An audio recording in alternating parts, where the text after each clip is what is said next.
First Bodoland football फिस काप 2024 बेयो जोंनि नैबे रानिस्टेडियाम प्लेग्राउन्डआव जागासिनो दिनैनिफ्राय बेयो 5 तारिखनिफ्राय 19 डिसेम्बर बिसिम जागोन दा बेवहाय गासै 12टा टीमा बे फार्स्ट बड'लेण्ड फुटबल फिस कापआव जयेन जाफैदों। दिनैनि गिबि खेब बादायलायनो दिनैनि गिबि खेब जेनाखि अपेनिं सेरेमनि बेवहाय मोननै हान्जानि मुङा जाहैबाय आर'नाइ दावहारि चिरां आरो मोनसे जाहैबाय कन्ट्राक्टर एस'सिएसन चिरां एफसि दा बिसोर मोननै गेजेराव बान्था हिसाबै प्राइजजों लोगोसे ट्रफिजों लोगोसे देरहानाय हान्जाया 1 लाख रां आरो जेननाय हान्जाया ट्रफिजों लोगोसे 50,000 रां बेखौ हरनाय जागोन।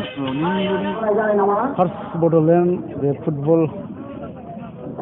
फिस काप 2021 सुबुंथि फाउन्डेसननि दैदेननायाव बे फुटबल टुर्नामेन्टखौ देग्लाय बोसोरनिफ्राय जागायनाय जादों।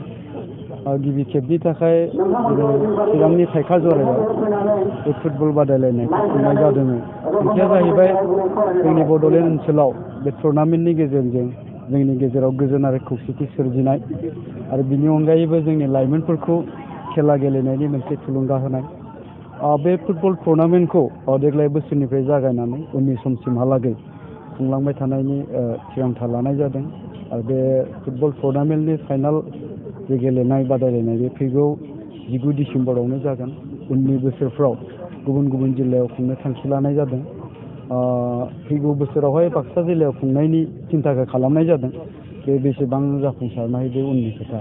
दा खोथाया जाहैबाय मा बे जिथु गेलेनाय बे गेलेनायाथ' आरो हारिमु सोलोंथाइ बायदिसिना माने थुनलाइयारिफोरजों जेबो फाराग थाया।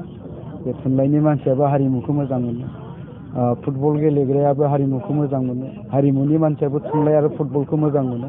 थिग बेबायदिनो रायजो राजाफोरखौ थुलुंगा होनाय आरो बादायारि बिथांमोनखौ थुलुंगा होनाय थांखिजोंनो जोंबो दिनैनि नैबे हाबाफारियाव बाहागो लाफैनाय जादों। खेलाखौ नायनानै जोबोर मोजां मोनदों। थारैनो जोंनि गेजेरावहाय जोंनि इयंफोरनि गेजेरावहाय माने फुटबल गेलेनायनि माखासे टेलेन्टआ दंसै। दा बिथांमोननो जोङो मोजां मोजां प्लेटफर्म होबाय थायोब्ला उननि समफ्राव बिथांमोनखौ जोङो नेसनेलनिफ्राय इन्टारनेसनेल लेभेलसिम लांनो हानायनि मोनसे लामा दङ। निश्चय बेबायदि टुर्नामेन्टनि गेजेरजों बिथांमोना थुलुंगा मोनगोन आरो बेखौ बिथांमोना मोनसे मोजां प्लेटफर्म होननानै सानना लानानै जुदि गेलेबाय थायोबा उननि समफ्राव देरहासार जागोनखौ आसा खालामनो हायो। नोंथाङा लाइमोनफोरखौ दानि लाइमोनफ्रा माने थाइखाजरा गामियाव बेबादि मोनसे फुटबल फिल्ड दङ, समायना रमायना फुटबल फिल्ड जोबोर मोजां। ओमफ्राय दिनै सांग्रां ब्रह्मनि दैदेननायाव बेवहाय मोनसे फिस काप फुटबल फिस काप जादों, बड'लेण्ड फुटबल फिस काप जादों। बिनि थाखाय आं जोबोद गोजोननाय मोन्दों आरो बिथांखौ आं अलरेडि आसाम फुटबल आरो अल इन्डिया फुटबलनिफ्राय बिथांखौ साबायखर बावदों।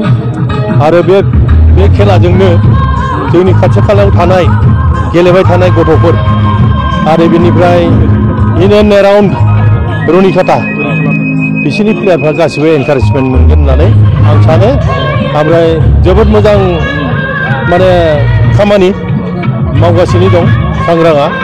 बेबादि जुदि माबानो हायोबा गथ'फोरखौ जथेस्थ' लामा देखायनो हागोन। मानो होनबा आजिखालि स्पर्ट्सआव नेसनेल गेलेनो हाबानो साख्रिया बाउन्ड।